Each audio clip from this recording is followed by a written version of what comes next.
Good morning, everybody, and welcome to Recovery Classroom. My name is Drew. I'm an alcoholic, and today I'm a recovering alcoholic, and I couldn't be any more grateful. I want to talk this morning about the greatest game ever played. Those of you who know me know that I love baseball, absolutely love baseball. And yesterday I got to spend the day with my son watching a college baseball game, sitting in a college baseball stadium, just watching the greatest game ever played. And one of the reasons why I love baseball is there's so many correlations between this game and life.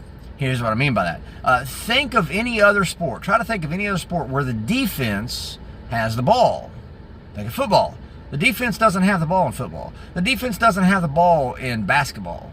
Think of it from this perspective. If I catch 3 out of 10 passes in a football game, chances are I'm not going to be in the game too long. If I only make 3 out of 10 free throw shots in a basketball game, chances are I'm not going to be in the game too much longer. But if I get on base 3 out of 10 times in baseball, I'm in the Hall of Fame. And let's not forget the fact that if I just get on base, hell, at that point I have to rely upon my teammates to take actions in order to move me up to the next base and the next base and finally the home plate just to score. Talk about having the odds stacked against you. Man, baseball is a great representation of having the odds stacked against you. You know, I remember early on, I would coach these young kids, and they would strike out, and they would cry on their way back to the dugout. Hell, I know some grown adults that would strike out and cry on their way back to the dugout too, but that's beside the point. What we failed to realize, the fact is, striking out is part of the game. The game still continues. And I remember I'd ask these kids, hey, why are you crying? Well, because I struck out. Okay, well, is this your very last at bat? No. Do you ever plan on playing baseball again? Yeah. Do you plan on playing tomorrow? Yeah. Then why are you crying? Because I struck out. I get that. But if this is going to be your very last at bat, it makes perfect sense. Hell, I cried my very last at bat. Of course, I didn't realize this was going to be my last at bat, but I cried too. My point is, there are going to be times and situations occur in our life where the odds just feel insurmountable. The odds just feel like they're overwhelming, and we're going to strike out. Hell, we might get hit by a pitch.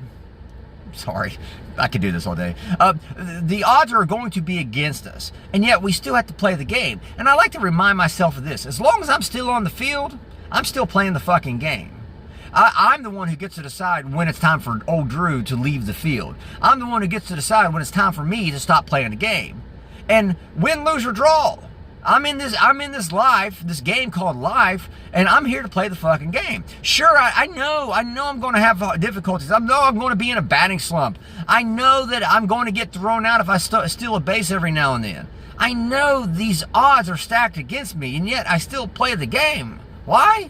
Because it's fucking worth it. I get to spend time with my son yesterday on a baseball field. 3 years ago, hell, I would have been drunk on a baseball field nonetheless, but I wouldn't have had those memories, that opportunity to make those memories with my son.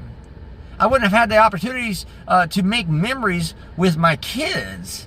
That's why the game's worth it. We have to understand that we're going to hit rough paths. We're going to have to hit that batting slump. We're going to hit that spot in our pitching career where we have our ERA shoots up through the roof. We're going to have the odds stacked against us. But the point I want to remind you is, as long as you're on the field, you're still in the fucking game. Get your ass back in the batter's box, swing the fucking bat, and swing for the fences. If you strike out, guess what? You always have another at bat. The game's not over until you decide to stop playing. So, with that being said, I'll let you guys go. Thank you guys for letting me come in and share 5 to 10 minutes of your day with you. You guys absolutely keep me sober, and I couldn't be any more appreciative. If you have a topic you'd like to hear discussed in the Recovery Classroom, feel free to drop it into the Recovery Classroom private group Facebook group page. We maintain anonymity there, so you can drop it in there. We'll take a look at it. You can also email me directly, Drew, D-R-E-W, at recoveryclassroom.org, and I'll take a look at your topic and see what we can do. We'll be talking again soon, guys. Remember, you can't get drunk if you don't take that first drink.